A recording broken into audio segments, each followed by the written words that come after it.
Bismillahirrahmanirrahim. Ahayyikum bitahiyatul Islam. Assalamualaikum warahmatullahi wabarakatuh. Innal hamdalillah nahmaduhu wa nasta'inuhu wa nastaghfiruh wa na'udzu billahi min shururi anfusina wa min sayyiati a'malina. May yahdihillahu fala mudilla lahu wa man yudlilhu fala hadiya lahu.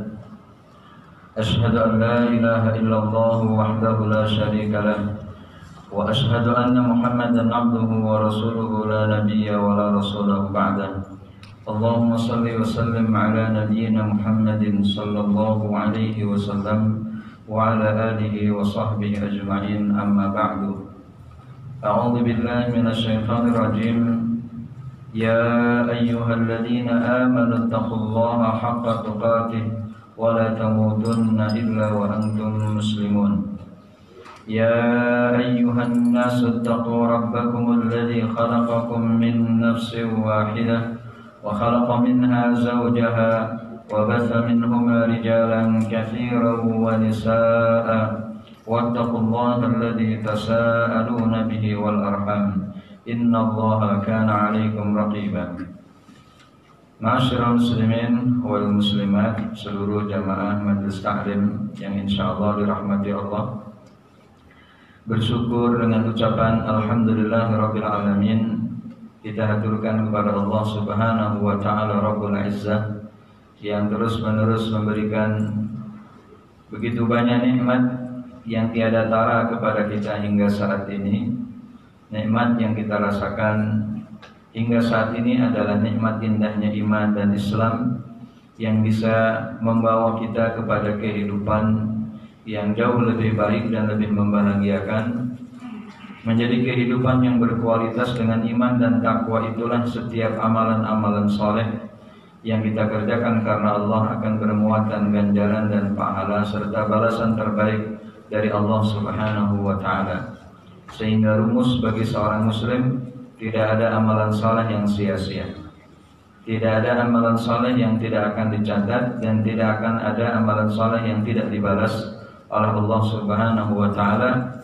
Sehingga dengan keyakinan itu, mudah-mudahan kita semakin bersemangat untuk terus-menerus melakukan kebaikan yang mampu kita kerjakan dari apa yang ada di hadapan kita, dari peluang akhirat untuk mendapatkan apa yang kemudian kita inginkan, yaitu ridha Allah Subhanahu wa taala. Nusalli wa nusallim ala habibina Muhammadin sallallahu alaihi wasallam, kita haturkan salawat dan salam kepada Rasul sallallahu alaihi wasallam, kepada keluarga dan kepada para sahabatnya. Bapak Ibu yang dirahmati Allah, pada kesempatan pagi hari ini, dan mungkin ini juga menjadi komitmen saya pribadi untuk mulai mengkaji hingga tuntas gitu ya. Walaupun mungkin pertemuan kita tidak setiap pekan, tapi di mana kita ada pertemuan di sini, maka yang akan kita bahas adalah mulai dari bab yang akan kita angkat pada pagi hari ini, yaitu tentang kitabun nikah, ya, yaitu tentang pernikahan di dalam kacamata Islam. Nanti setelah nikah selesai baru kemudian bahas bab masalah talak, ya. Baik, Bapak Ibu yang dirahmati Allah, sumber utama dari buku yang kita gunakan adalah dari buku Sahih Fiqih Sunnah yang ditulis oleh Syekh Imam Abu Malik. Baik, berbicara tentang nikah, maka tentu kita akan berbicara dulu dari tentang apa yang disampaikan oleh Allah Subhanahu wa taala di dalam Al-Qur'an. Dan paling tidak kita mendapati 3 dalil yang bisa kita angkat untuk kita jadikan sebagai underlying bahwa nikah itu adalah perkara masyru', adalah perkara yang dianjurkan oleh Allah Subhanahu wa taala untuk kita kerjakan. Yang pertama, kita akan bahas surah Ar-Ra'd ayat yang ke-38. Kemudian yang kedua surah An-Nur ayat yang ke-32 dan An-Nisa ayat yang ketiga. Ya, Ar-Ra'd ayat 38, An-Nur ayat 32 dan An-Nisa ayat yang ketiga. 3 ayat ini yang akan kita jadikan sebagai pembahasan pembuka bahwa Allah Subhanahu wa taala telah menganjurkan umat manusia, wabil khusus orang-orang yang beriman kepada Allah untuk melakukan perkara ini. Ya, bahwa nikah itu adalah bagian dari ibadah. Itu yang ingin kita ambil poinnya, bahwa menikah itu ibadah. Bagi yang kemudian mengetahui tentang perintah ini datangnya dari Allah Subhanahu wa taala, bahwa kalau tidak ada perintah maka tak mungkin ada muatan ibadah. Yang pertama, sebagaimana yang Allah sampaikan di dalam Al-Quran surah Ar-Ra'd ayat 38, dan kami memberikan kepada mereka istri-istri dan keturunan. Dan mereka itu maksudnya adalah para rasul, utusan-utusan Allah Subhanahu wa taala. Dan kami, artinya Allah Subhanahu wa taala itu memberikan kepada utusan-utusan Allah itu adalah istri dan keturunan. Artinya Rasul yang diturunkan oleh Allah itu disertakan dengan para istri. Mereka didampingi istri dan juga didampingi dengan anak dan keturunan. Artinya sekelas Nabi saja, Rasul saja itu diperintahkan oleh Allah untuk menikah, ya, untuk menikah. Kemudian yang kedua, An-Nur ayat 32, dan kawinkanlah orang-orang yang sendirian di antara kamu dan orang-orang yang layak berkawin dari hamba-hamba sahayamu yang lelaki dan hamba-hamba sahayamu yang perempuan. Wa ankihul ayama minkum was-salihina min ibadikum wa imaikum. Kalimat wa ankihu yang diartikan dan kawinkanlah atau nikahkanlah adalah perintah yang datangnya dari Allah Subhanahu wa taala. Bagi siapa? Bagi al-ayyama.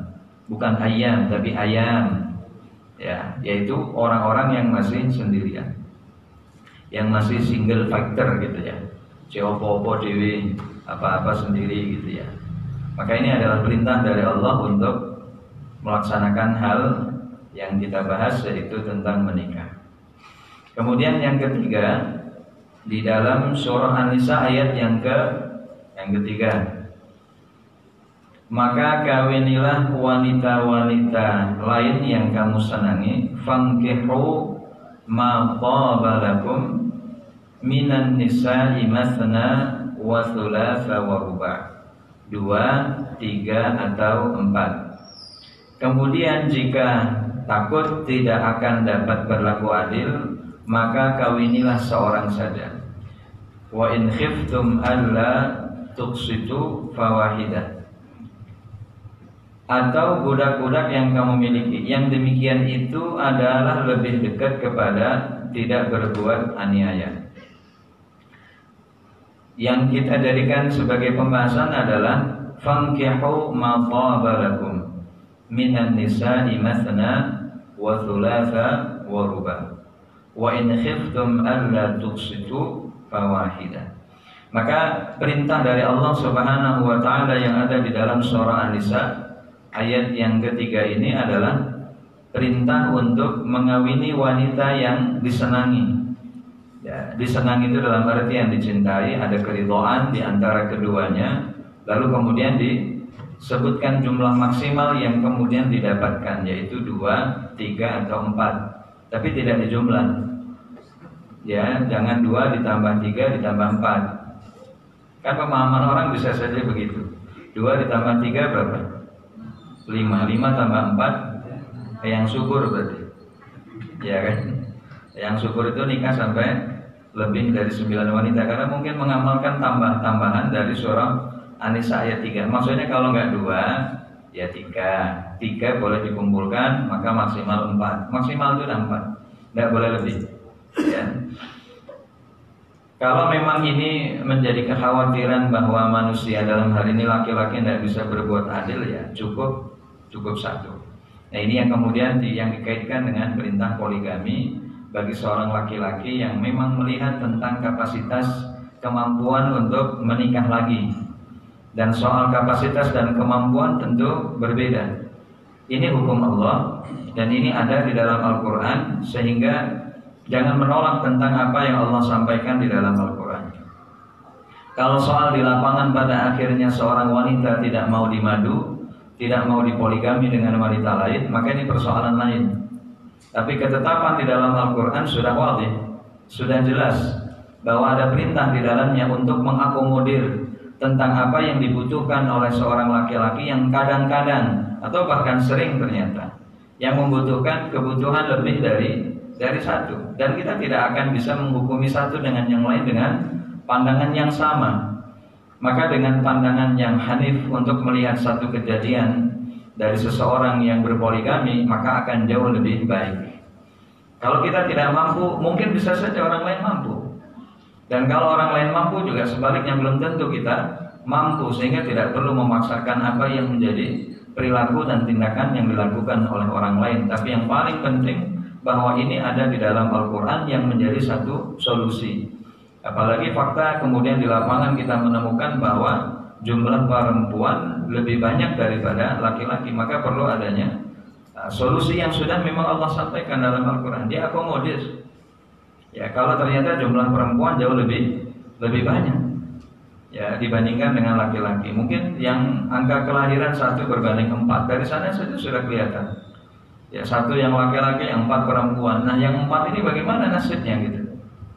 Nah, ini yang kemudian menjadi produk hukum yang sudah Allah tetapkan secara nas di dalam Al-Quran surah An-Nisa ayat yang ketiga, sehingga seorang perempuan maupun seorang laki-laki tidak perlu a priori ketika mendengar kata poligami, karena memang dalam Al-Quran ada. Soal bagaimana tidak mau, tidak ridho, tidak ikhlas untuk dipoligami, maka ini persoalan yang dikaitkan kepada interpersonal pribadi masing-masing dari yang tidak mau. Tapi jangan menolak terhadap hukum yang sudah ditetapkan oleh Allah Subhanahu wa taala. Baik. Kemudian ayat hadis yang kita dapati sebagai dalil yang keempat, yaitu hadis Anas tentang 3 orang yang datang menemui Nabi Muhammad sallallahu alaihi wasallam. Ceritanya agak panjang memang, tapi yang kita akan ambil adalah perkataan yang ketiga. Dia yang ketiga berkata, saya akan menjauhi wanita dan tidak akan menikah selama-lamanya. Jadi kan ada 3 orang nih Bapak Ibu. Yang satu mengatakan, saya tidak akan tidur selama-lamanya. Pokoknya kalau setiap malam saya itu mau tahajud terus, biar kayak Rasul gitu. Kayaknya gitulah bahasanya ya. Supaya level keimanan saya itu kayak Rasul, maka saya akan sholat tahajud terus sepanjang malam, tak akan tidur. Kemudian laki-laki yang kedua, saya akan puasa terus, gitu. Saya akan puasa terus, nggak akan putus selama 1 tahun. Kemudian yang ketiga, giliran saya nggak akan nikah, ya. Saya tidak akan menikah selama-lamanya karena saya pikir kalau saya nikah ribet dengan urusan istri, urusan anak yang mungkin akan menjauhkan atau tidak akan membuat saya fokus terhadap ibadah. Padahal nikah juga ibadah, mencari ma'isyah untuk istri dan anak-anak juga ibadah. Tapi itulah pemahaman para sahabat kala itu yang diriwayatkan oleh Anas. Maka kemudian saat Rasul Shallallahu Alaihi Wasallam mendengarkan apa yang mereka sampaikan, beliau mengatakan, saya adalah orang yang menikahi wanita. Saya sama seperti manusia lain, saya menikah kok. Masa seorang nabi menikah, kalian justru para sahabat tidak menikah. Bahasanya ingin tabatul begitu ya. Tabatul itu ingin membujang selama-lamanya, tidak mau menikah. Maka kemudian Rasul mengatakan, maka barang siapa yang tidak suka akan sunnahku, yaitu kesesuaian dengan hadis ini adalah menikah. Jadi selain dari perintah Allah bahwa menikah juga termasuk dari perkara sunnah Nabi. Maka Rasul mengatakan, faman raghiba an sunnati falaysa minni. Hadis riwayat Bukhari dan Muslim. Maka barang siapa yang tidak suka akan sunnahku, maka ia bukan termasuk dari golonganku berkaitan tentang nikah. Maka mungkin bisa saja di tengah-tengah umat Nabi Muhammad SAW ada yang tidak mau menikah karena dengan satu persepsi bahwa nikah itu dianggap sebagai perkara yang menghalangi karir, ya, menghambat aktivitas kerjaannya. Sehingga dengan asumsi itu maka akhirnya dia tidak mau dengan urusan-urusan yang kaitannya dengan perempuan, sehingga tidak mau.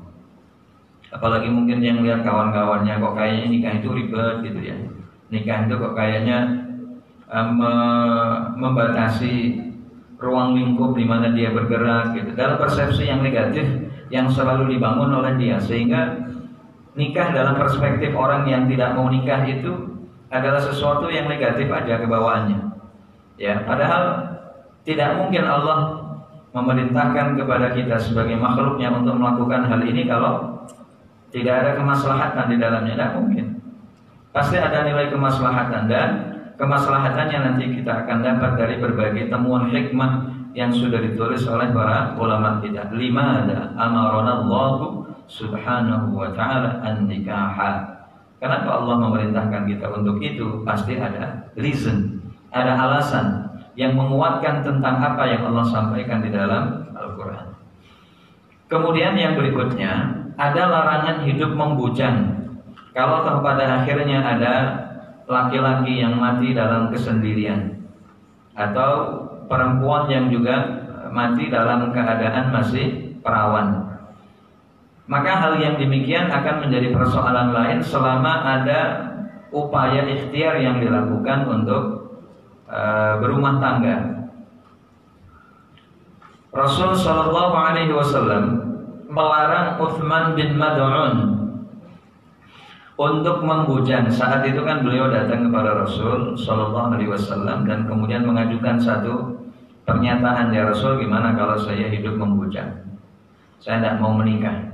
Kira-kira begitulah bahasa yang disampaikan oleh Uthman bin Mad'un.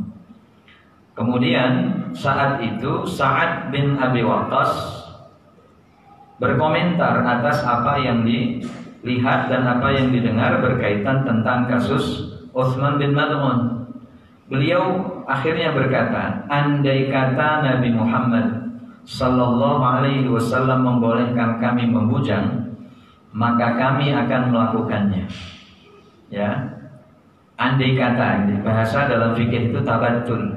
Tabattul itu berarti wong sing ora gelem nikah, baik yang laki-laki maupun yang perempuan. Maka bahasa dari Sa'ad bin Abi Waqqas, laula nahana ar-rasulu sallallahu alaihi wasallam 'anit tabattuli lakhtasayna. Kalimat lakhtasayna itu artinya kami akan memotong ya saluran saluran yang bisa masuk ke sel telur. Jadi istilah kita itu vasektomi dan tubektomi. Andai kata kami boleh melakukan itu, kami akan potong itu, kami akan kebiri itu, sehingga kami tidak punya hasrat syahwat seksual untuk melakukan apa yang biasa dilakukan. Tapi ternyata Rasul melarang itu. Maka apa yang dikatakan oleh Sa'ad bin Abi Waqqas menjadi satu pernyataan bahwa larangan untuk tidak boleh membujang. Terus berusaha. Kalau memang umurnya sekarang bukan usia yang muda lagi, sudah masuk kepala 30, 30-an, 40-an, 50-an gitu ya. Kok belum menikah? Terus saja cari. Tapi jangan sampai berdiam diri bahwa pasrah dengan keadaan. Sudahlah, mungkin keadaannya begini, mungkin saya akan membujang sampai mati. Atau mungkin yang perempuan juga mengatakan, mungkin nasib saya begini gitu ya, bahwa sampai mati juga saya akan tetap perawan begitu. Enggak. Teruslah berusaha dengan mencari apa? Mencari berbagai informasi ikhtiar. Siapa tahu ada yang mau, kan gitu ya. Siapa tahu ada yang mau, siapa tahu kau mau apa yang ku mau. Akhirnya apa? Allah pertemukan dengan takdir jodohnya, walaupun mungkin usianya sudah tidak muda lagi. Ini yang kemudian menjadi larangan, walaupun larangan ini bersifat makruh. Karena juga banyak para ulama itu yang juga membujang. Ya, membujang. Banyak ulama-ulama kita yang sampai beliau meninggal juga belum menemukan istri. Nah, larangan ini tentu tidak bersifat haram karena datangnya dari Rasul Shallallahu Alaihi Wasallam. Bapak Ibu yang dirahmati Allah, ada beberapa hikmah atau manfaat yang kita dapati kenapa Allah memerintahkan kita untuk mengerjakan itu. Yang pertama, karena ini adalah imtitsalu amrillahi ta'ala. bahwa menikah itu mengikuti perintah Allah. Maka siapa yang menikah, sesungguhnya ia beribadah kepadanya lewat jalur itu, lewat jalur nikah. Maka ketika ada orang punya niatan untuk menikah dengan seorang wanita atau yang perempuan juga ingin dinikahi oleh seorang laki-laki, maka niatan yang paling utama adalah bahwa saya menikah ini tidak lain tidak bukan adalah untuk ibadah. Maka dengan niatan yang suci itu bahwa menikah karena Allah Subhanahu wa taala, maka akan ada nuansa ibadah yang akan datang setelahnya, setelah akad. Maka di dalamnya pasti akan ada terus begitu. Maka manifestasi apapun dari perwujudan cinta yang dilakukan oleh suami istri di dalam rumah tangga itu senantiasa didasari karena cintanya kepada Allah. Apapun kegiatan dan apapun aktivitas yang dilakukan di dalam rumah tangga, karena memang dari awal sudah dibangun atas cintanya kepada Allah, maka semuanya akan going. Semuanya akan berjalan dengan kehendak Allah Subhanahu wa taala. Jadi bukan karena syahwat, bukan karena materi, bukan karena kebendaan, tapi semua lebih luhur dan lebih tinggi daripada pencapaian target-target pendek dengan urusan duniawi itu. Bahwa orang yang ingin mengikuti perintah dari Allah Subhanahu wa taala lewat nikah ini, maka tidak lain tidak bukan tujuannya adalah karena ibadah. Dan kita tahu Bapak Ibu, orang kalau sudah diniatkan ibadah, apa sih yang akan terjadi setelahnya? Orang kalau sudah niat ibadah kepada Allah, maka perbuatan apapun yang dilakukan di dalamnya akan berpahala. Sampai mohon maaf, ketika niatan ibadah ini sudah muncul di awal dan kemudian sudah sah secara ijab dan qabul di depan wali dari sang istri, maka perkara apapun yang dilakukan di dalamnya secara umum tadi bermuatan ibadah. Sampai Rasul Shallallahu Alaihi Wasallam mengatakan, fi bud'i ahadikum shadaqah. Itu poin yang ketujuh. Fi bud'i ahadikum shadaqah. Itu mendapat pahala dari jima. Jima itu apa? Bersetubuh. Hubungan suami istri itu dikasih pahala. Masya Allah. Apakah ada di luar itu? Tidak ada. Justru sebaliknya. Ya, maka perintah ketika Allah melaksanakan ketika Allah memerintahkan dan kemudian kita melaksanakan, maka ini berpahala. Kemudian yang kedua, untuk menyempurnakan perintah Allah itu adalah dengan ittiba kepada sunnah. Jadi penjabaran bagaimana aplikasi nikah yang Allah sampaikan baik di dalam surah Ar-Ra'd, ya, kemudian yang ada di dalam surah An-Nisa, itu adalah bagaimana penjabarannya dari Rasul Shallallahu Alaihi Wasallam. Bagaimana beliau menikah, bagaimana beliau berinteraksi dengan istri-istri beliau. Itu adalah merupakan kisah-kisah inspiring yang bisa kita jadikan sebagai panutan untuk bisa membentuk keluarga yang diinginkan, sebagaimana ada di dalam surah Ar-Rum misal ayat 21. Yaitu keluarga apa Bapak Ibu yang sering kita dengar? Samawa, ya, sakinah, mawaddah, warahmah. Itu kan bahasa Al-Quran. Bagaimana mewujudkan sakinahnya, mewujudkan mawaddah, cintanya, lalu kemudian mewujudkan tingkatan cinta paling tinggi, rahmah dalam Al-Quran itu adalah dari Rasul Sallallahu Alaihi Wasallam. Bagaimana beliau bermuamalah dengan Bunda Khadijah, ya, atau dengan bunda-bunda yang lain. Nah, ini yang kemudian penyempurnaan dari perintah Allah Subhanahu wa taala bahwa menikah itu juga ittiba sunnah, apalagi dari yang disampaikan oleh Rasul sallallahu alaihi wasallam dengan riwayat dari hadis Anas tadi. Faman raghiba an sunnati falaysa minni. Maka orang yang tidak mau nikah itu termasuk bukan dari golonganku. Kayak dicap gitu sama Rasul. Mau nikah enggak? Enggak. Oh berarti bukan, gitu. Seolah-olah bahasanya gitu. Kamu mau nikah enggak? Enggak ya Rasul. Oh berarti bukan umatku, gitu. Karena ciri dari umatku itu pengen nikah.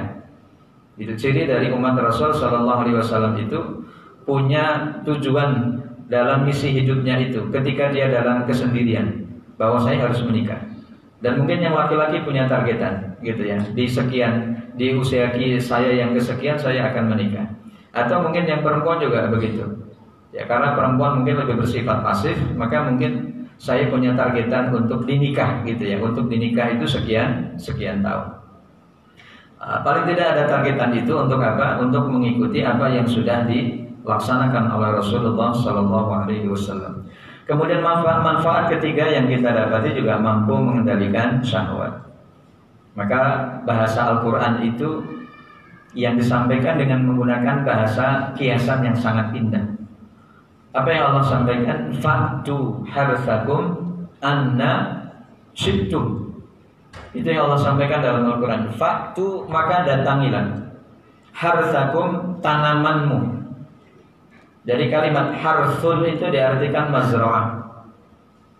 Jadi bojomu itu kayak tanduranmu gitu. Bahasanya seperti itu. Ya, bahwa istrimu itu bak laksana seperti sawah yang dikinayahkan atau yang kemudian disampaikan secara tidak vulgar oleh Allah dalam Al-Quran. Maka datangilah tanamanmu itu annasyitum, sakarmu. Ya, maksud sakarmu itu kapan waktunya, ya, kapan kita mau, asal memang pada waktu itu adalah waktu yang memang kita halal untuk mendatangi istri, silakan. Maka bahasa fa'tu harthakum annasyitum adalah untuk manfaat yang ketiga, bahwa menikah itu adalah untuk mengendalikan syahwat. Syahwat apa? Syahwat jinsiyah, syahwat seks, yang kemudian ini juga menjadi kebutuhan asasi bagi makhluk hidup, termasuk manusia. Binatang punya tidak?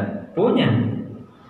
Manusia punya enggak? Punya. Itu yang disebut dengan ghariza, insting. Tapi bagaimana melampiaskan syahwat yang dikaitkan dengan jinsiah, itu yang membedakan. Tentu kita manusia sangat berbeda dengan binatang, karena kita bukan mereka dan mereka juga bukan kita, karena ada satu perbedaan mendasar yang tidak akan pernah ketemu, yaitu dengan adanya akal. Lalu di situ ada syariat yang mengatur bagaimana Allah Subhanahu wa taala mengatur muamalah kita antar bashar atau antar manusia. Kemudian Rasul Sallallahu Alaihi Wasallam juga menganjurkan kita kalau seorang laki-laki sedang berjalan di luar lalu melihat ada perempuan cantik, ada perempuan yang membuat syahwatnya itu naik, maka silakan segera pulang ke keluarganya dan tunaikan apa yang menjadi keinginannya. Ini kan termasuk perkara yang kemudian sudah dibuka oleh Allah Subhanahu wa taala. Satu solusi yang kemudian untuk mengakomodir poin yang ketiga, yaitu dengan pengendalian syahwat lewat menikah. Maka dengan hal yang demikian, apapun yang dilakukan suami istri dalam kaitannya syahwat, maka insya Allah poin yang ketujuh akan dia dapatkan. Ya. Kemudian yang keempat juga bisa mengendalikan ghaddul basar. Ghaddul basar itu adalah menahan pandangan. Seraya dia kemudian berkata dalam dirinya, aku duwe kok, iya kan? Kalau misalnya yang lihat perempuan cantik, ya, melihat perempuan yang mungkin juga membuat hasratnya naik, maka terus kemudian dia mengatakan, astagfirullah, saya sudah punya istri, gitu. Dan tanamkan dalam hati bagi seorang laki-laki dan begitu juga perempuan bahwa pasangan saya jauh lebih baik. Kenapa lebih baik? Karena jelas halalnya, gitu. Dan itu adalah merupakan bagian dari keistiqomahan bagi seorang suami istri untuk mempertahankan itu. Karena terus-menerus akan ada banyak godaan, akan ada banyak cobaan yang kemudian akan memberikan ujian terhadap keistiqomahan cinta. Saya membahasakannya adalah dengan keistiqomahan cinta bagi suami dan istri. Tidak tahu informasi ini datangnya dari mana, tapi itu juga bukan menjadi sebuah ketetapan yang baku untuk kemudian dijadikan sebagai kaidah. Seorang laki-laki ketika akan menikahi perempuan dengan cara pertama melamar gitu ya. Saat itu dia hanya memandang bahwa perempuan yang dilamar itu hanya satu-satunya perempuan yang paling cantik sedunia. Dalam pandangan laki-laki pada waktu itu. Orang-orang wedok liyane pokoknya kudu-kudu gitu, ya. Hanya satu itulah perempuan tercantik di dunia. Maka kemudian dia melamarnya. Lamaran selesai, maka ujian kedua datang. Bukan kedua, pertama mungkin ya. Ujian pertama datang apa? Setelah lamaran terjadi, baru kemudian dia berpikir kok ternyata semua perempuan cantik. Jadi sudah mulai ada penurunan kualitas cintanya.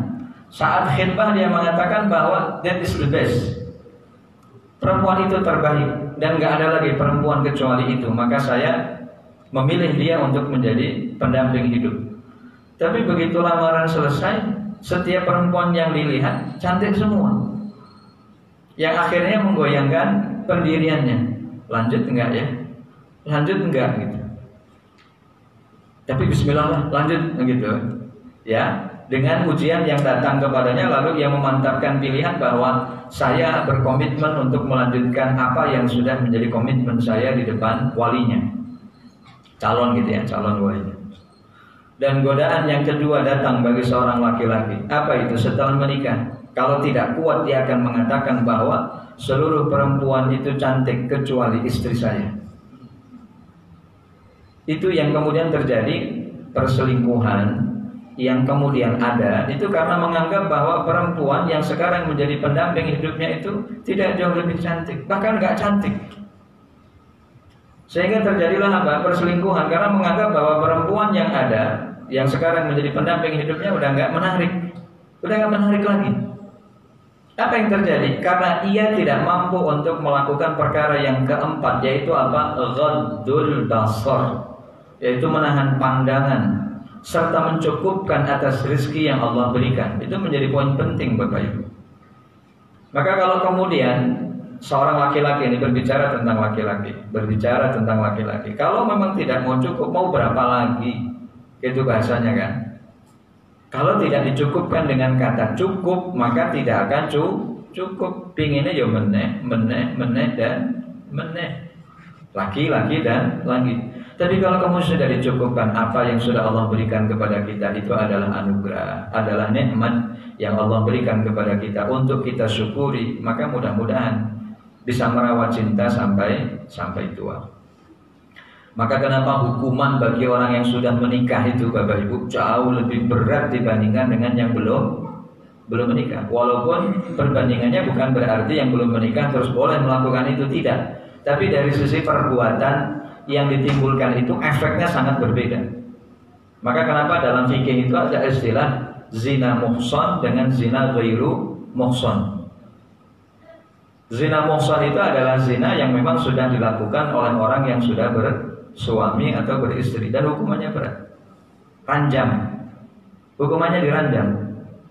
Ya, kenapa? Seolah-olah bahasa syariat itu mengatakan kamu itu udah punya pasangan kok, kenapa masih melakukan perbuatan zina? Gitu bahasanya. Apakah istrimu itu tidak cukup sampai kamu melakukan tindakan yang demikian? Kalau memang tidak cukup, kenapa kau tidak amalkan surah An-Nisa ayat 3? Nikah lagi aja daripada harus berzina. Tapi bagi orang sekuler justru dibalik Pak. Bagi orang sekuler justru dibalik. Suamiku nggak usah nikah, selingkuh aja nggak apa-apa. Kenapa? Karena kalau kamu selingkuh, mungkin saat itu kamu hanya bayar perempuan itu sekali, habis itu kamu kembali ke saya. Tapi kalau kamu menikah, maka kamu akan terbebani dengan kewajiban kamu untuk 2 perempuan. Dan itu saya nggak mau. Perempuan sekuler yang tidak taat dengan perintah Allah, bahkan tidak kenal dengan agama Allah, mengatakan begitu. Kalau mau silahkan, tapi tetap kau akan kembali kepada diriku. Na'udzubillah, na'udzubillah. Jadi konsep itu sangat berbeda 180 derajat dengan Islam. Islam itu memprotek asyaraf, memprotek kemuliaan bagi seseorang. Seorang laki-laki kalau memang tidak cukup dengan satu, jangan zina. Ada alternatif yang bisa digunakan, yaitu apa? Ta'addud. Itu adalah merupakan solusi. Kalau solusi itu terasa berat, ya berarti kamu belum mampu. Gitu. Maka jangan melangkah kepada hal yang memang kamu belum mampu untuk melakukannya. Tapi syahwat saya, Ustaz. Syahwatmu kenapa gitu? Kan kamu sudah punya istri. Nah ini yang kemudian perlu diperhatikan, bahwa perkara yang keempat dan kelima saling keterkaitan. Bahwa orang yang mampu mengendalikan pandangannya, sesungguhnya ia juga sedang menjaga kehormatan dirinya. Menjaga kehormatan dalam rumah tangga itu penting banget Bapak Ibu. Bagaimana seorang suami bisa menjaga muru'ah, wibawa di dalam dirinya, bahwa saya ini sudah beristri loh, maka saya tidak boleh selilian gitu, nggak boleh jelalatan matanya, Pandangan saya harus terarah dan terukur untuk tidak boleh melihat sesuatu yang diharamkan. Saya kan sudah punya, ngapain juga melihat sawah orang? Ini yang kemudian perlu ditanamkan kepada seorang laki-laki dan kepada seorang istri, suami istri lah. Buat apa gitu? Kita udah punya kok. Maka hukumannya jauh lebih besar, lebih berat dibandingkan dengan mereka yang belum menikah. Kalau yang belum menikah itu dihukum dengan dicambuk 100 kali, wadal ribuan. Lalu kemudian diasingkan selama 1 tahun. Itu yang belum menikah, dicambuk dulu 100 kali dan kapok supaya tidak ulang lagi kesalahan itu. Setelah itu diasingkan. Tapi diasingkan jangan ditempatkan dalam satu tempat, ya kena meneh no. Dia diasingkan itu misal yang satu ke wilayah A, yang satunya lagi ke wilayah B, supaya bisa apa? Supaya mereka bisa muhasabah diri, introspeksi diri supaya tidak mengulangi dosanya. Kemudian yang kelima, melahirkan keturunan yang soleh. Dan itu harapan kita semua. Sepakat ya Bapak Ibu, bahwa keturunan yang soleh, keturunan yang baik itu lahir dari proses yang baik. Dan proses yang baik itu dimulai dari pernikahan. Maka tidak mungkin akan ada anak soleh kalau tidak ada dari pintu pernikahan. Tidak ada. Maka kalau ada anak yang lahir dari bukan proses pernikahan, itu namanya waladus zina, anak zina. Dan itu ada hukum tersendiri dalam fikih. Ya, dalam fikih ada hukum tersendiri yang diberlakukan kepada waladus zina. Dari sisi hukuman secara fikih atau dalam pandangan Islam juga mungkin terasa berat. Tapi itulah konsekuensi hukum agar orang-orang yang tidak melakukan itu bisa melihat kejadiannya, bahwa orang yang sudah melakukan itu akan dihukum dengan hukuman sosial, baik dalam pandangan hukum positif atau dalam pandangan sosial masyarakat atau dalam pandangan fikih Islam. Ya, maka melahirkan keturunan yang soleh itu dimulai dari proses yang baik. Kalau prosesnya baik, maka hasilnya juga baik. Bahkan penjelasan yang didapatkan dari syarah kitab Al-Adabul Mufrad yang ditulis oleh Muhammad Nasiruddin Albani, ketika beliau mentafsirkan atau menjelaskan hadis idza mata ibnu adam inqata'a amaluhu illa min salas, bahwa kalau anak cucu Adam itu mati maka terputuslah amal ibadahnya. Amal ibadah yang dimaksudkan itu adalah amalan produktif yang tidak bisa dikerjakan secara langsung, yaitu tentang apa? Khairun daim, yaitu kebaikan yang terus menerus. Kalau dia sudah mati, kalau kita sudah mati ya sudah, sholat kita terhenti, puasa kita terhenti, dan seluruh kegiatan amal soleh terhenti. Tapi ternyata ada 3 amalan yang terus menerus akan mengalir. Yang pertama, sedaqatin jariyah. Apa yang kita infakin untuk masjid, seperti yang Bapak Ibu pernah lakukan 2-3 tahun yang lalu untuk bersama-sama membangun masjid kita yang tercinta ini. Itu kan hasil jerih payah Ibu. Ini bukan berarti terhenti di sini. Apa yang Bapak sudah infakin di masjid kita itu akan terus mengalir. Bahkan nanti di alam barzakh baru kerasa tuh. Ada transparan gitu ya. Ada transparan pahala yang dari Ibu infakin, yang Bapak infakin untuk beli keramik, untuk beli pasir, untuk beli karpet dan seterusnya, sampai masjid kita berdiri. Itu jariyah, terus mengalir. Kemudian yang kedua, ilmin yuntafa'u bihi, ilmu yang bermanfaat. Bagaimana caranya? Dua yang beliau sampaikan. Ya, yang pertama taklim, pembelajaran seperti ini. Lalu yang kedua tasnif. Jadi orang ngarang buku, lalu buku itu dibaca, kemudian diamalkan, maka beliau dapat pahalanya. Siapa yang tidak kenal dengan Ibnu Katsir? Ratusan tahun beliau sudah meninggalkan kita. Tapi sampai hari ini buku itu masih menjadi rujukan utama di dalam melaksanakan ilmu tafsir, ya, Ibnu Katsir.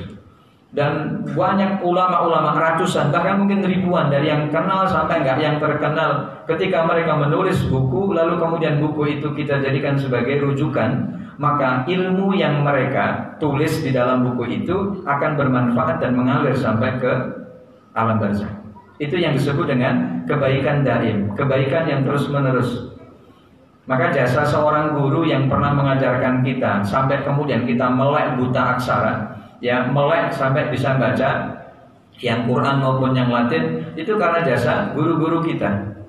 Bahkan mungkin sebagian kita mungkin sudah lupa siapa yang ngajarin kita alif bata, siapa yang sudah ngajarin A, B, C dan seterusnya.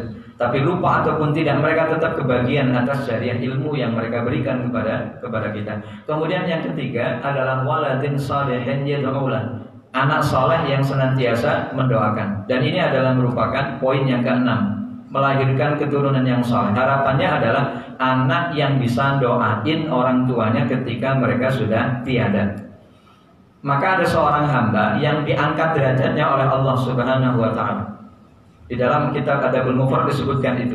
Ada seorang hamba diangkat derajatnya oleh Allah. Lalu kemudian orang itu mengatakan, "Ay ya Rabbi ma hadhihi?" Ya Allah, ini apa kok saya bisa naik derajatnya? Padahal kayaknya saya biasa-biasa aja melakukan amalan-amalan itu waktu di dunia. Apa kata Allah? "Waladuka alladhi yad'u lak." Itu karena ada anakmu yang mendoakan kamu, meminta ampun untuk dirimu, maka aku angkat derajatmu. Maka investasi terbesar kita di dunia ini bukan bagaimana kita menghadirkan investasi duniawi Bapak Ibu, tapi bagaimana menghadirkan anak saleh. Dan anak saleh itu tidak harus dari keturunan kita kok. Kita ambil anak lalu kemudian kita openi, kita rawat, kita jaga, kita besarkan dengan pendidikan yang islami. Lalu mereka juga tahu apa yang akan mereka lakukan untuk kita.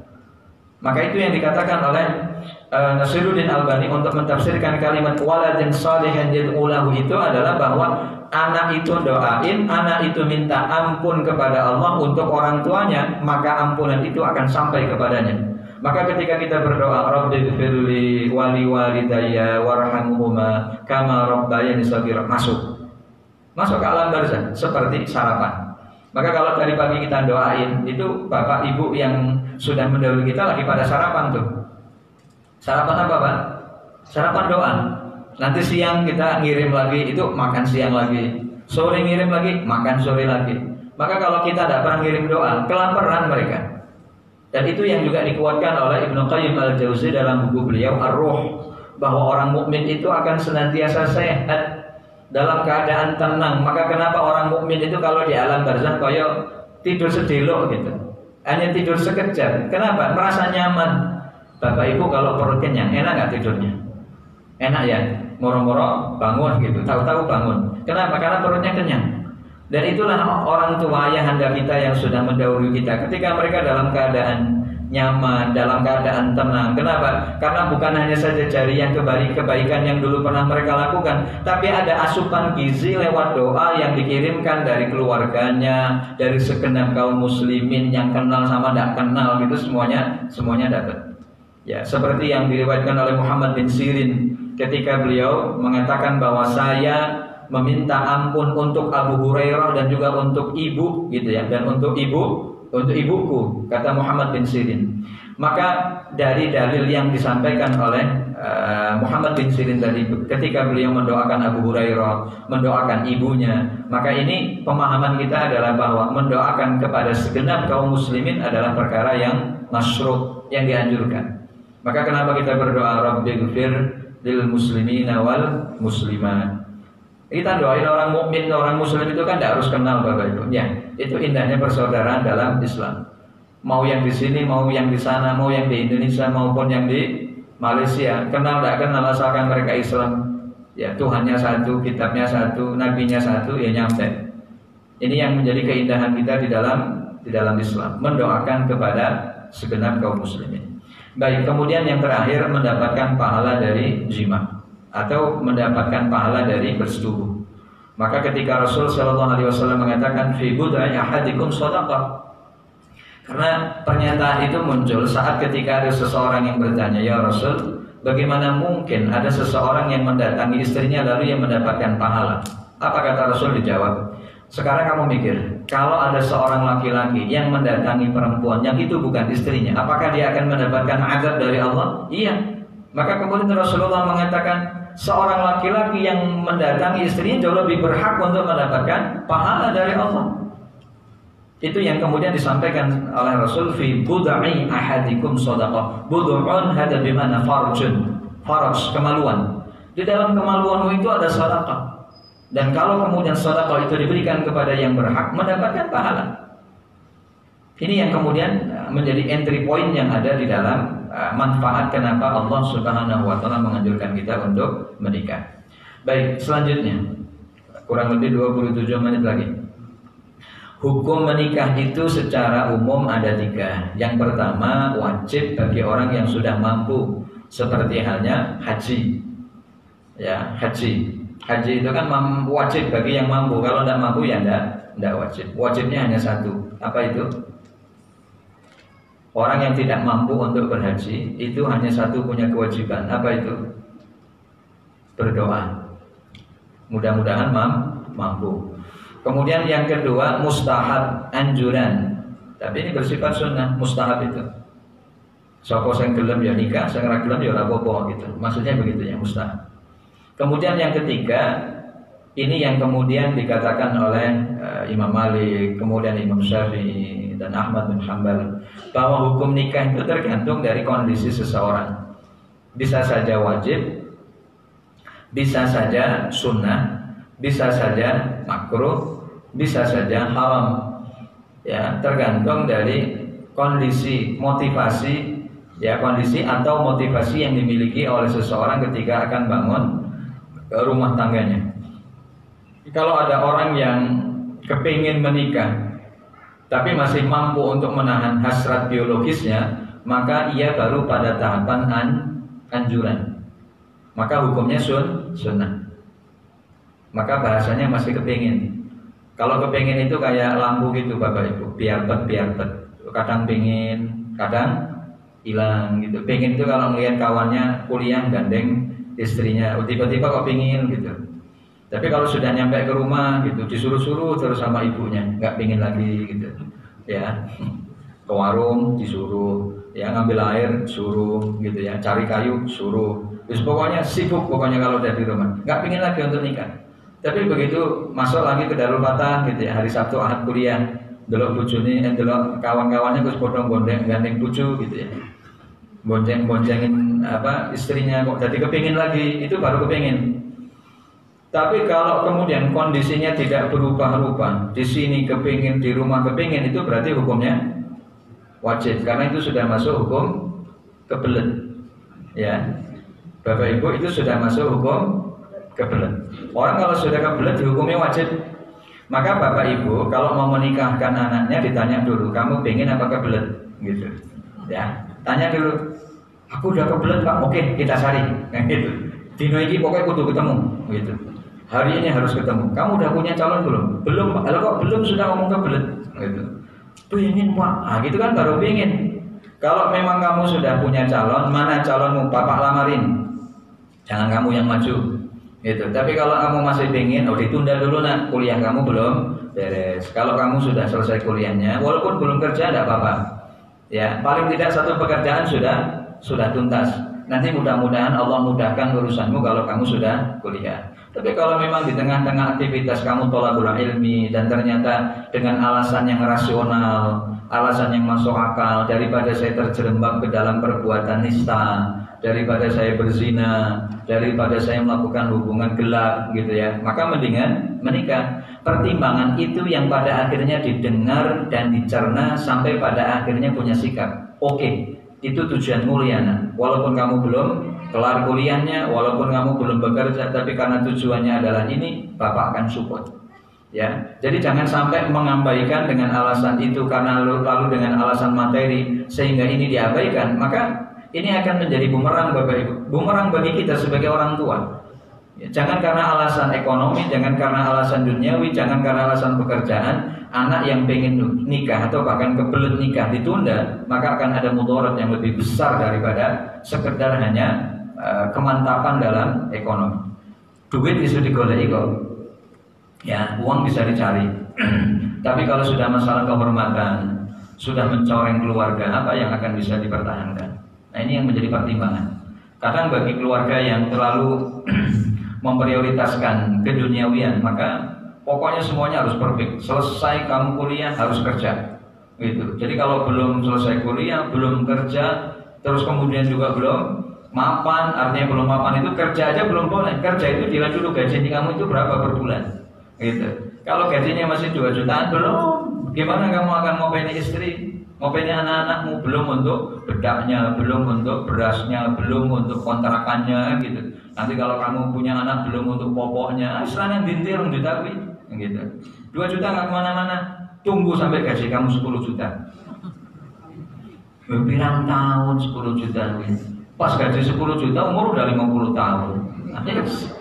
Sengke-engkean terus sama apa-apa. Ya, ini kenapa? Karena ambisi dari orang tua yang ingin apa? Maksudnya sih mungkin bagus ya. Tapi ternyata maksud yang bagus tidak didukung dengan kondisi anak pada waktu itu. Maka hukum nikah itu tergantung. Ada yang wajib. Kalau wajib tadi hukumnya adalah kalau tidak melakukan perbuatan ini, kalau nggak segera menikah, maka dia akan terjerembab ke dalam perbuatan nista. Maka menikahkan anak pada waktu itu dihukumi wajib, apapun kondisi ekonomi pada waktu itu. Wong Islam itu tidak memberatkan kok Bapak Ibu. Aulim walau bisatin itu kan bahasanya ya. Adakan walimah walaupun hanya dengan 1 ekor domba. 1 ekor domba itu berapa? Domba itu berapa sih Bapak harganya? Kalau ke tempat Pak Tarno itu berapa harganya? Oh, kelarangan, kemahalan. Tergantung apa? Tergantung lehernya. Domba itu kan murah-murah, 1.200.000 juga ada, 1 juta juga ada kok. Gitu. Ya cilik memang. Ya kan kaidahnya kan rego nggawa rupa toh. Rego kalau memang harganya murah ya tentu juga barangnya cilik. Pak saya minta harga 1 juta tapi nunjuk yang harga 3 juta. Ayo mesem-mesem tak sentuh ngedal. Ya. Kalau memang nggak bisa 1 ekor domba ya paling kan 1 ekor ayam kan gitu ya. 1 ekor ayam beli ke pasar itu paling berapa ayam? 25.000 kan gitu ya. Lalu kemudian kancaan ngaruh keluarganya gitu. Ayam nggak bisa ya 1 ekor telur gitu nggak masalah. Yang penting diadakan acara walimah walaupun sesederhana mungkin. Masalah mahar juga nggak perlu mahal-mahal. Sampai materi nggak bisa. Beliin cincin dari emas juga nggak bisa. Khatamun min hadid Rasul mengatakan begitu. Cincin dari besi juga nggak apa-apa. Yang penting ada tanda cintanya gitu. Ya, mahar cincin 5 gram dari besi. Gitu. Disebutkan saking pengen nikah Bapak Ibu. Bahkan mahar pakai Al-Quran juga nggak apa-apa kan? Sampai ada pembahasan, ada seorang teman yang angkat tesis ya mahar dengan Al-Quran, artinya membacakan Ar-Rahman, baca Al-Waqi'ah. Apakah ini dikatakan sah begitu? Itu sampai diangkat ke tesisnya. Artinya apa? Mahar tapi tidak dalam bentuk kebendaan yang ternyata kalau sudah seorang suami mahar dengan baca Al-Baqarah misalnya, kan nggak bisa dimiliki oleh seorang istri. Kecuali kalau mahar dalam bentuk emas kan bisa jadi kepemilikan gitu, bisa untuk ya kenang-kenangan di masa tua, atau bisa dijual pada waktu darurat, gitu ya. Bayar kontrakan reneng duit maka dijual mas kawinnya. Bapak Ibu yang dirahmati Allah, jadi poin yang ketiga hukum nikah itu tergantung dari kondisi. Bahkan kalau ada seorang laki-laki yang menikahi perempuan dengan tujuan untuk menzaliminya, ada faktor balas dendam atas masa lalunya, maka perkara itu haram hukumnya. Jangan. Karena menikah itu untuk membangun cinta dan kasih sayang, bukan untuk menyakiti. Ada motif yang dimiliki oleh laki-laki Pak Ibu. Sakit hati dengan masa lalu, maka dia punya dendam kesumat bahwa saya akan menikahi perempuan itu tapi tidak untuk ya dicintai, tapi untuk disakiti. Awalnya bagus karena dia masih punya topeng, topengnya dipakai seolah-olah bagus. Begitu nikah topeng dibuka, kelihatan tujuan utamanya tidak untuk ya mengayomi, tidak untuk mengasihi, tidak untuk mencintai dan melindungi, tapi sebaliknya. Jadi perempuan itu disakiti baik dari fisik maupun dari non fisik. Kalau sudah itu yang terjadi, ngapain nikah? Ya, kalau memang nikah mau menyakiti, bukan di situ tujuan utama dari pernikahan.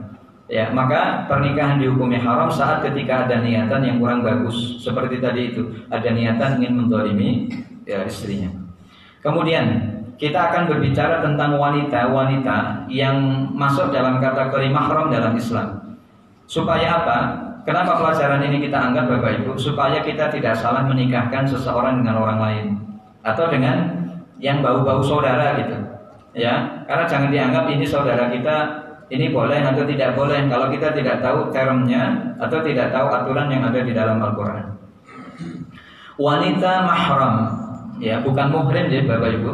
Yang benar adalah mahram. Kalau muhrim itu orang yang pakai baju ihram, itu namanya muhrim.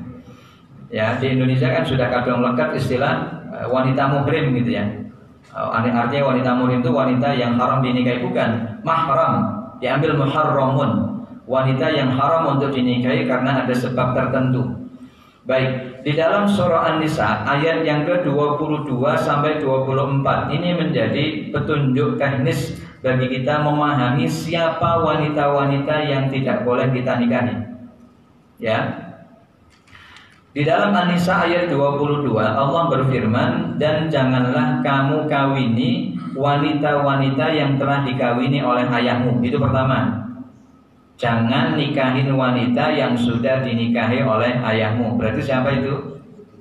Ibu, ya, baik ibu kandung maupun ibu tiri. Terkecuali pada masa yang telah lampau, artinya di masa zaman jahiliyah ada istri warisan. Bapaknya meninggal, maka kemudian diwariskan kepada anaknya. Itu ada di zaman dulu. Illa ma qad salaf. Ya, sesungguhnya perbuatan itu amat keji dan dibenci oleh Allah dan seburuk-buruk jalan. Jadi pada ayat yang ke-22 ini, poin pertama yang kita dapatkan, perempuan yang haram dinikahi adalah istri dari ayah kita. Baik yang langsung maupun yang sambung. Langsung itu berarti yang dari awal. Ya, ibu kandung kita itu tidak boleh diturunkan ke kita. Ya, kan sekarang ini zaman aneh-aneh. Sampai kemudian pada akhirnya ada hubungan incest, ada hubungan sedarah. Bagaimana ada seorang anak, ya, punya hubungan spesial dengan ibu kandungnya. Ya Allah, tidak bisa dibayangkan. Onta saja tidak mau loh Bapak Ibu melakukan hal itu, tidak mau. Ya, rahasia kenapa Allah Subhanahu wa Ta'ala, keistimewaan yang didapatkan dari onta itu salah satunya itu, dia tahu mana ibunya dan dia tahu mana anaknya. Berbeda dengan binatang yang lain. Itu onta. Ya, masa kalah sama onta? Baik, yang ayat yang ke-23 ini agak panjang. Diharamkan atas kamu mengawini ibu-ibumu. Ini lebih spesifik dari yang ke-22 tadi. Anak-anakmu yang perempuan, jadi anak kita itu tidak boleh. Saudara-saudaramu yang perempuan, baik adik maupun kakak. Saudara-saudara bapakmu yang perempuan, berarti bibi. Saudara-saudara ibumu yang perempuan, berarti tetap bibi. Ya, dalam bahasa Al-Quran itu dibedakan antara ammatun dengan kholatun. Ammatun itu bibi dari pihak ayah, Bapak Ibu. Kalau kholatun itu bibi dari pihak ibu. Dalam bahasa Al-Quran dibedakan. Tapi kalau dalam bahasa kita Indonesia enggak dibedakan. Ya, kita hanya nambahkan keterangan bibi dari bapak, bibi dari ibu, gitu aja. Tapi kalau dalam bahasa Arab istilahnya sudah dipecah. Ada istilah sendiri.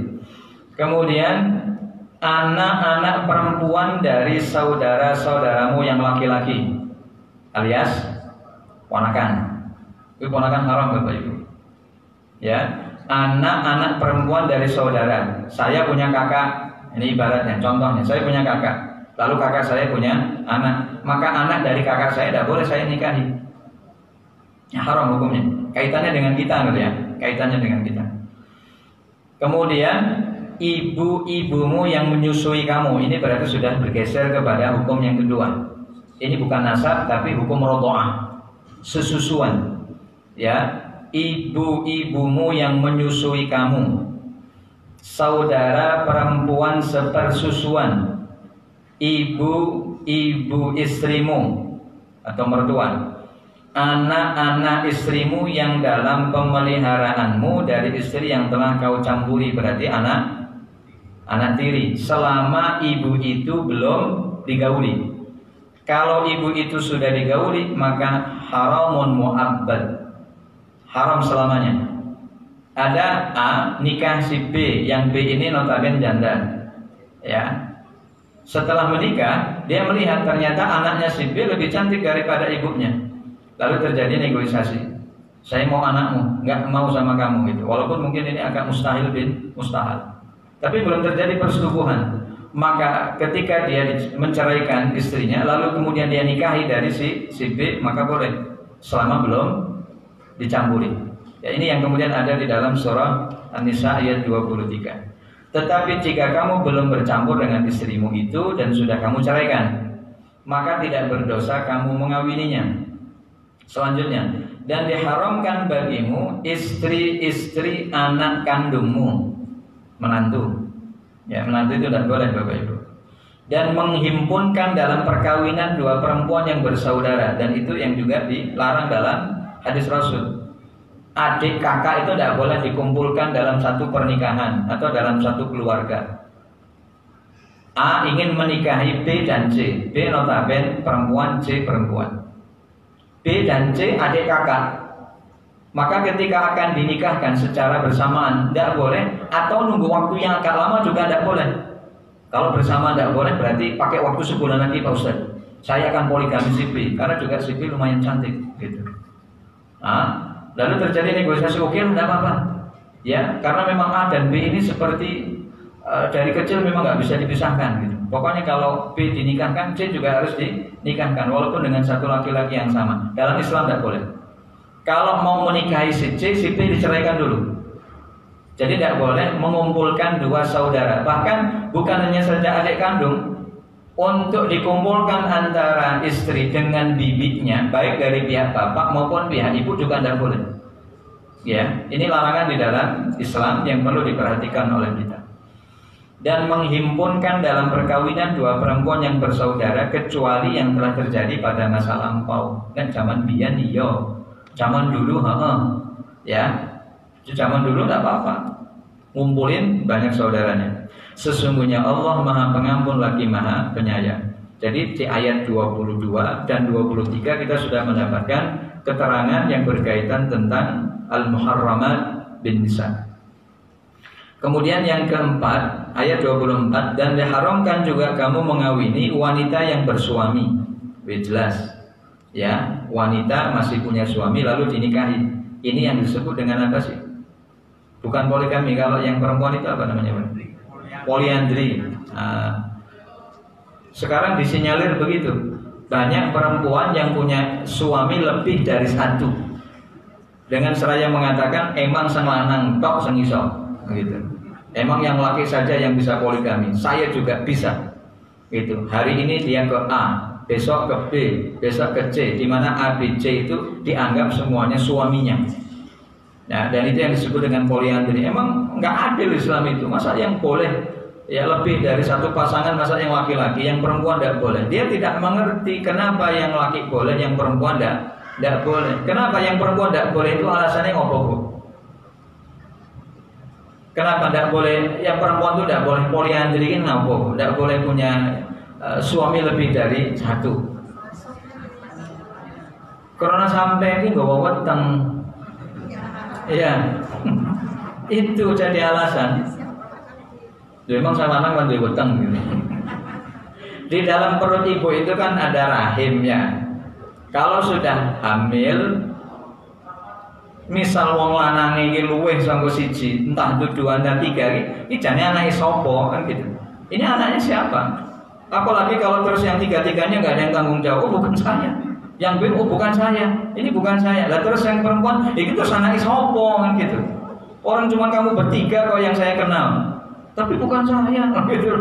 Pengen penake dhewe. Maka kenapa dalam Islam itu perempuan tidak boleh poliandri? Karena ingin menjaga kehormatan seorang perempuan dari sisi nasab dan orang campur. Maka di sini dikatakan begitu, kecuali budak-budak yang kamu miliki, Allah telah menetapkan hukum itu. Ini dulu ketika perbudakan belum dihapus.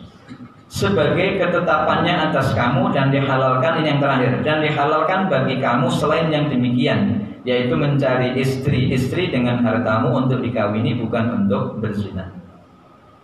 Ini kaidah umum yang ada di dalam Al-Quran ayat 22, 23 dan 24. Ini ada di akhir juz yang keempat Bapak Ibu. Keempat atau kelima ya. Di dalam surah An-Nisa. Ya, berkaitan tentang larangan bagi kita untuk menikahi perempuan-perempuan yang secara nas sudah disampaikan oleh Allah Subhanahu wa taala. Nah, ini kita akan buatkan keterangan secara visual. Mahram kita dari nasab jalur ayah. Masih ada waktu ya. Baik. Mahram kita dari nasab jalur ayah. Yang warna kuning itu adalah warna yang dimana masih bisa dikatakan sebagai nasab kita, mahram kita. Sementara yang merah bukan. Yang merah itu bukan. Baik, kita akan berbicara dari saya laki-laki. Ya, sebelah kanan, paling kanan. Saya laki-laki. Maka mahram saya adalah bapak dan ibu dan jalur ke atas. Saya laki-laki, bapak dan ibu. Bapak dan ibu itu punya paman. Nah, paman dan bibi. Tadi yang sudah kita bahas dalam Al-Quran surah An-Nisa ayat 23. Ya, bibi dari ayahmu dan bibi dari ibumu. Ini ada poin yang kita dapati. Bibi dan paman garis lurus dengan saya, itu nasab. Maka bibi ataupun paman tidak boleh untuk dinikahi. Paman bagi siapa untuk tidak boleh dinikahi? Bagi yang perempuan. Gitu. Kalau kemudian bibi tidak boleh dinikahi oleh siapa? Bagi saya yang laki-laki. Maka kalau kemudian memposisikan saya adalah sebagai laki-laki, maka warna kuning itu semuanya adalah mahram kita. Mulai dari bapak, ibu, lalu kemudian turun ke bawah, anak, cucu, cicit, cangge, warek, dan seterusnya. Itu keturunan kita.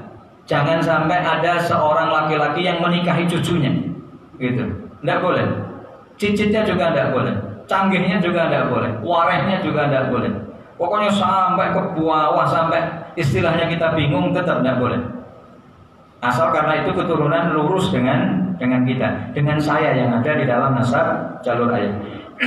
Kemudian saudara, kakak atau adik itu juga termasuk mahram yang segaris dengan jalur saya laki-laki tadi itu. Kemudian istri dari saudara kita itu bukan mahram.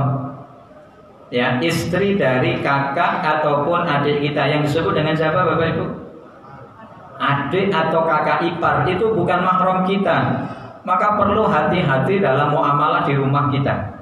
Karena dianggap itu istri dari adik kita, istri dari kakak kita, muamalahnya bebas. Buka aurat, nggih, nanggo celana pendek. Karena dianggap itu mahram saya kok, Pak. Kenapa? Itu kan kakak. Saudara istri dari kakak saya. Enggak, itu bukan siapa-siapa kita.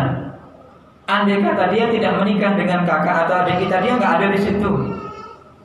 Maka muamalahnya harus dijaga. Maka tidak boleh boncengan bareng, gitu loh maksud saya. Itu bukan siapa-siapa kita. Adik atau kakak ipar itu bukan siapa-siapa kita. Maka tidak boleh ada muamalah secara umum seperti halnya hubungan kita dengan mahram kita yang lain. Tidak boleh kholwah, menyendiri di situ. Lalu kemudian ada berpakaiannya, ada bertamu atau ada berbicaranya juga dijaga. Pokoknya orang lain sama sekali. Maka kalau ada kakak atau adik ipar di rumah agak repot. Ya, agak repot. Maka kalau memang hanya sehari 2 hari tinggal mungkin tidak ada masalah. Tapi kalau sudah tinggal bertahun-tahun, ini perlu ada kajian khusus. Jagong bareng, duduk bersama, sampaikan bahwa Anda ini bukan siapa-siapa bagi saya. Fitnah akan senantiasa hadir kalau Anda masih ada di sini. Maka dalam satu kasus terjadi perselingkuhan antara kakak ipar dengan iparnya gitu. Kenapa? Ya karena weting tresno jalaran sama kulino, tiap hari ketemu, tiap hari ngobrol, tiap hari bertemu secara intensif, maka kemudian ada benih-benih lain yang pada akhirnya memberikan efek mudarat kepada mereka. Jadi istri saudara dari kakak ataupun adik itu tidak mahram, maka perlu hati-hati. Kalau mau ke pasar jangan dibonceng. Ya, jangan dibonceng kecuali kalau memang di situ ada kakaknya atau kakak kita kandung gitu. Lalu kemudian kita bonceng bertiga karena naik mobil, tidak apa-apa. Tapi kalau di dalam mobil hanya berdua, ini yang kemudian bermasalah. Kemudian masuk ke jalur bibi, Bapak Ibu. Jalur bibi yang kemudian di bawahnya anak bibi atau sepupu. Itu halal. Ya, sepupu dari anaknya bibi. Jadi bibi itu punya anak. Nah, anak itu sepupu bagi kita. Itu halal untuk dinikahi. Ya, seperti halnya Rasul Shallallahu Alaihi Wasallam yang kemudian menikahkan putri beliau dengan Ali. Itu karena antara Rasul dengan Ali itu sepupuan. Maka kemudian kalau kita kaitkan dengan persoalan yang kita bahas, nasab dari jalur ayah, maka anak bibi atau sepupu itu tidak masalah. Sebagaimana paman itu nasab mahram dengan kita, tapi istrinya tidak. Istri dari paman tidak. Artinya kalau ada paman yang meninggal lalu kemudian saya yang laki-laki itu menikahi dari istri paman, itu yang disebut dengan nikahun muharramun muaqqad. Haram sementara waktu karena ada paman. Ketika paman sudah tidak ada lalu kemudian mau dinikahi oleh saya yang laki-laki, maka menjadi boleh. Kenapa? Karena bukan mahram. Ya, hubungan dari awal pun bukan mahram, sehingga tidak boleh. Di sini dikatakan bukan mahram, boleh dinikahi, haram bersentuhan jabat tangan dan seterusnya. Jabat tangan wira oleh, Pak. Ini kan dalam hubungan muamalah di rumah itu kan kalau lebaran gitu, karena dianggap kakak ipar atau dianggap istri paman atau anak bibi dari pihak ayah ataupun ibu dianggap biasa. Malah mohon maaf sampai salaman dengan cipika-cipiki karena dianggap saudaranya. Padahal bukan.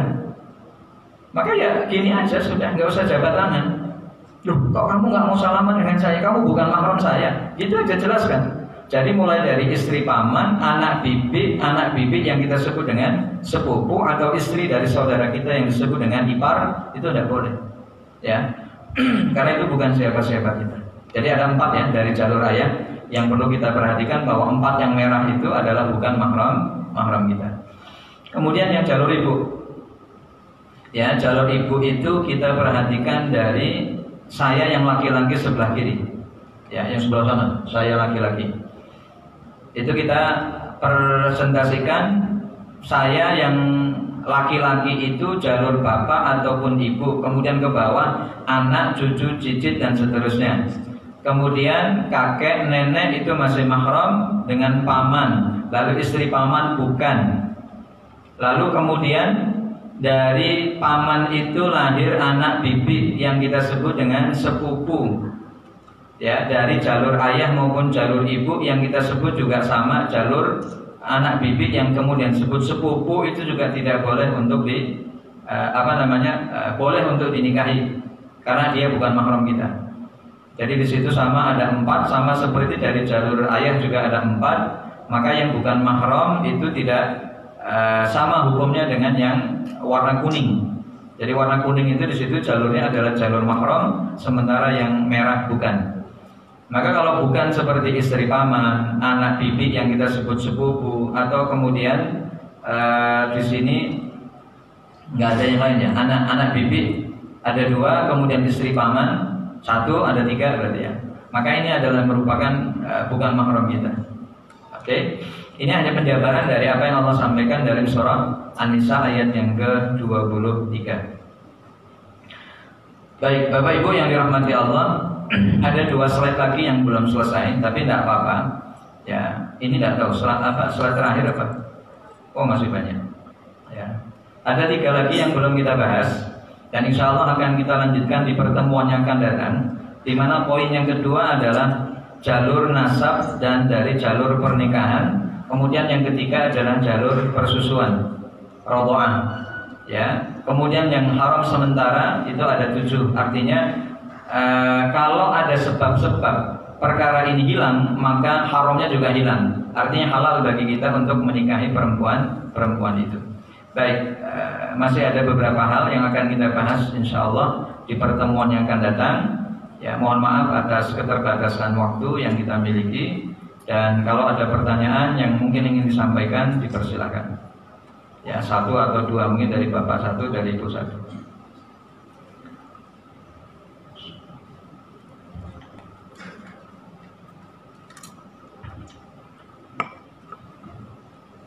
Ya ada? Clear ya? Pertanyaannya bisa juga nanti disampaikan pada saat materi ini sudah clear. Ya, kalau masalah ini sudah clear, maka mungkin Bapak Ibu bisa bertanya dari jalur nasab atau dari jalur pernikahan yang kita sebut dengan jalur musyawarah. Ya, pernikahan atau perselisihan. Jadi misal istri, ayah, ibu dari istri atau mertua, anak perempuan tiri dengan syarat dukhul, istri dari anak, itu semuanya adalah dari jalur pernikahan yang haram selama-lamanya. Baik, ini yang bisa kita bahas atas apa yang kemudian kita angkat berkaitan dengan pernikahan dalam kacamata Islam. Mudah-mudahan bisa menambah pengetahuan kepada Bapak Ibu, dan mudah-mudahan pula ilmu yang kita dapatkan berkah di dini wa dunya wal akhirah. Mohon maaf atas segala kekeliruan. Wassalamualaikum warahmatullahi wabarakatuh. Hmm.